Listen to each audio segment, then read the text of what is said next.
Hi, everyone. Thank you again for joining us today on this podcast. My job is easy, as always, to introduce the host.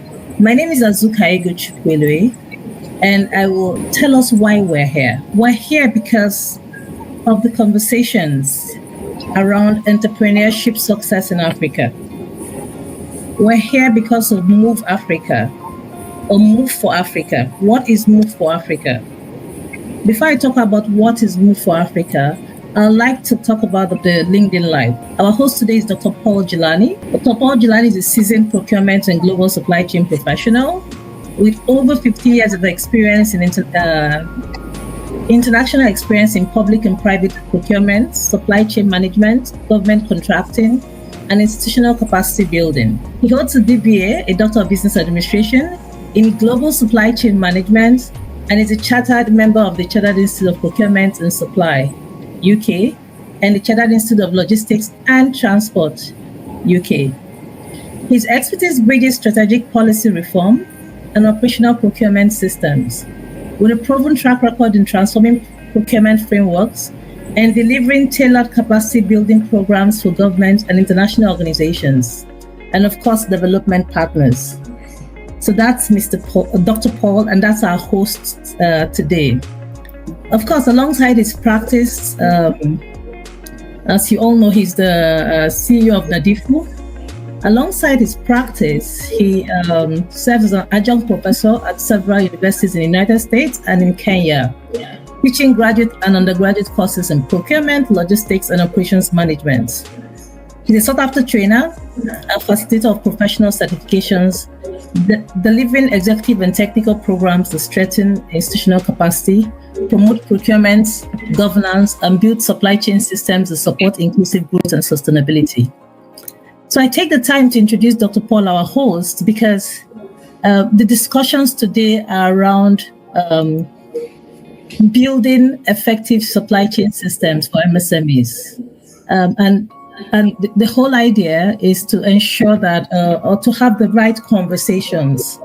And in having the right conversations, we'll bring strategic partners to the table.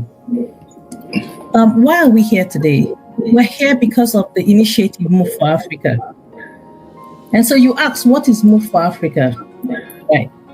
M.O.V.E. for Africa is an initiative tailored to solving the problems SMEs in Africa have. 60% of African startups fall into operational breakdowns, not funding. So in a lot of cases, the funding is available.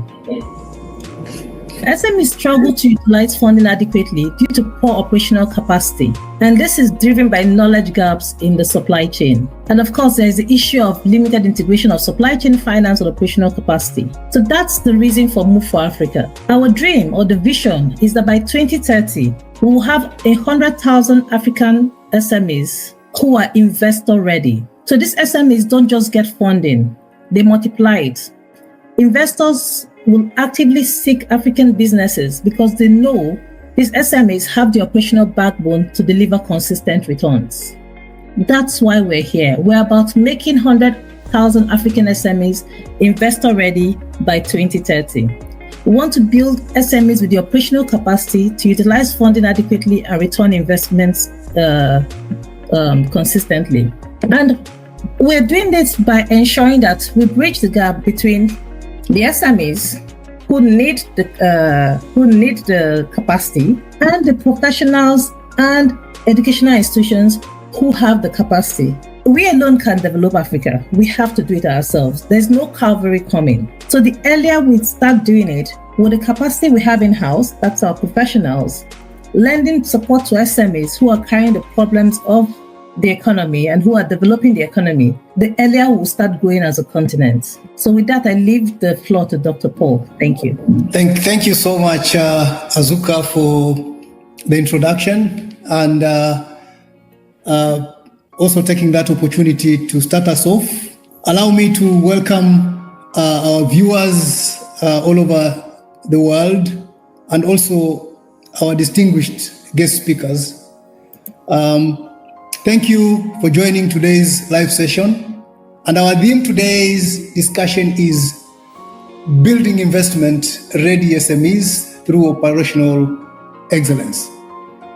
I'll be your moderator today for this session. And before we begin, just a bit of some information I need to give you. And this is to let you know that the session will take 90 minutes.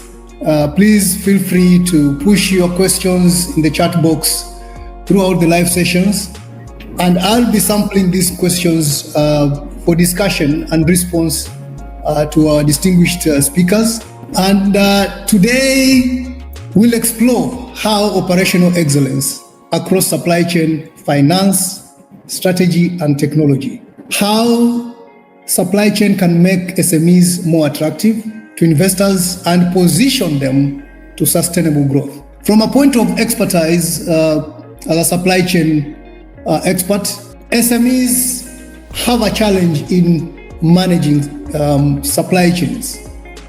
And this has a very large contributing factor on even how to get even funding from banks and even from other well-established organizations globally. And this now falls as the theme of our conversation today. So before we proceed, let me take this opportunity to introduce our guest speakers. And we'll start with Mr. TemiTope Bandele, who's the Director of Supply Chain, Demand and Operations, Lead Europe at FrieslandCampina. Welcome to this discussion today, sir. Thank you very much, Dr. Paul. Thanks, everyone. Secondly, we have Dr. Hossam Tawfik, who is the Adjunct Professor at the American University in Cairo. Welcome, Professor. Welcome, Dr. Paul. Our next guest is Mr. Promise George, Group Head, Engineering and Technology Group, Bank of Industry.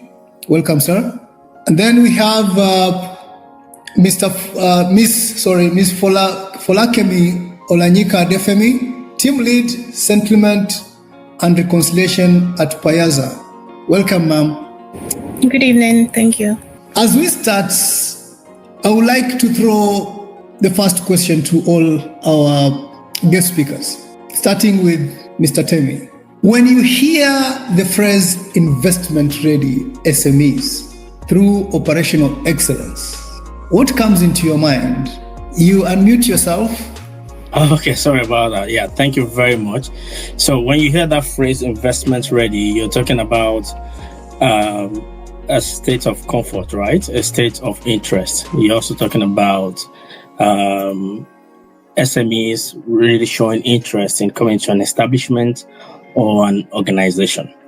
When we talk about investment ready, it makes that everything works well in terms of policies, in terms of finance, in terms of operation as well. When investors are ready to establish in an organization or in a country, then profit also should be confirmed. Okay, so as an SME, you need to be assured of your profit. You need to be assured of lesser complexities. You need to be assured of continuity. For me, that is what investors ready really signify. Thank you so much for taking us off on this question.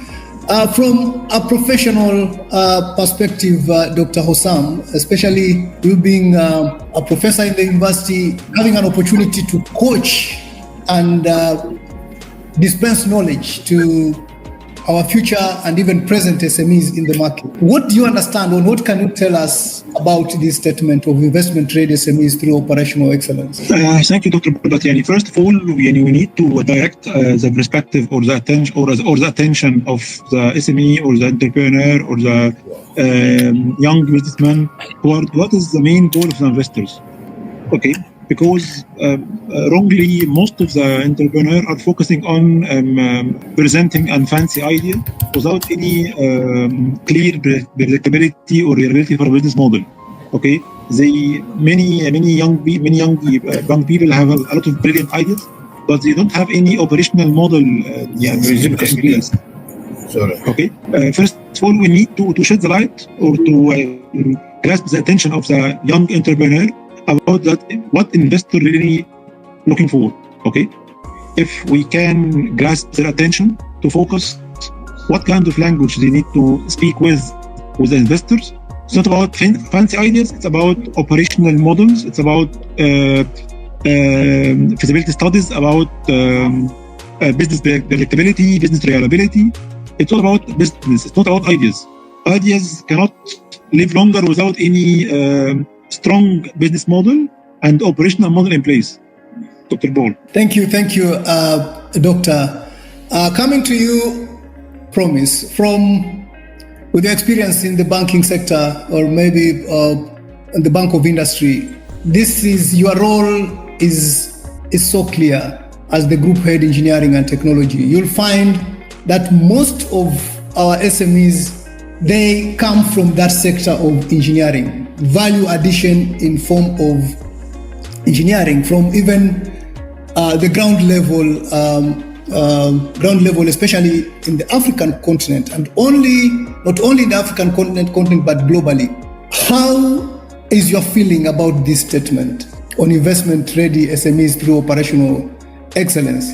What does it mean to you in just one sentence? For me, I think just to summarize in one sentence, the first thing we want to look at, if you want to actually determine an SME that has, what it takes, okay, SME that is investment friendly, you have to look at the business model canvas. We want to look at the business model to see what problem it's going to solve when it gets into the marketplace, particularly those in the startup arena. But if you're existing, of course, you fall back on your history. And that's why when you talk about cash flow, history is quite critical, for any banker. Okay, he wants to see how far you've gone. What's your track record when it comes to, cash flow generation? Okay, because if I'm putting in my investment, what comes to mind is returns on investment. And if you don't have the necessary structure to generate revenue, then I don't think I should take that risk, right? That's number one. Now, for the fact that yes, you're generating revenue today does not mean that structure will be sustainable. So I have to begin to look at structures. All right, what structures are you putting in place, and what are the operational, risk modalities you've actually rolled out just to make sure that your business, remains for a long time. Because what the SMEs do is that they get carried away with temporal prosperity, okay? But you don't put into consideration, future variables. What I mean by that is that you have to have a business continuity policy. Now, what happens if there's a policy change, right? How are you going to respond to that? What happens if there's a competitor that comes to the superior product in the marketplace? How are you going to survive that? So all of those, risk models are what you're actually going to be putting in place to ensure that you respond at every point in time. So we look at, when you come to us as an SME, we first of all look at your business model. And then the next thing we start talking about is the structure that can actually make you outlive your operation. Now, let me also quickly inform the House that I'm no longer the group head of engineering technology. I'm now the group head of beverages.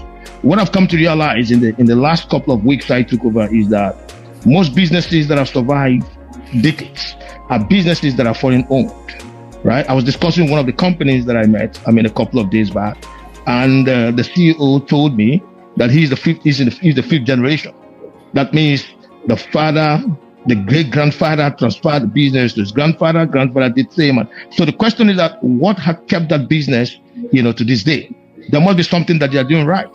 Now that even prompts my curiosity to say, okay, I'm going to do a paper, right, to actually investigate, the variables that can keep a business to survive over time. How many businesses or Nigerian-owned businesses that have survived over 3 decades, right? I think that should be one of the curious action points that should emerge from this discussion. I would like to stop here at this point. So let me listen to others.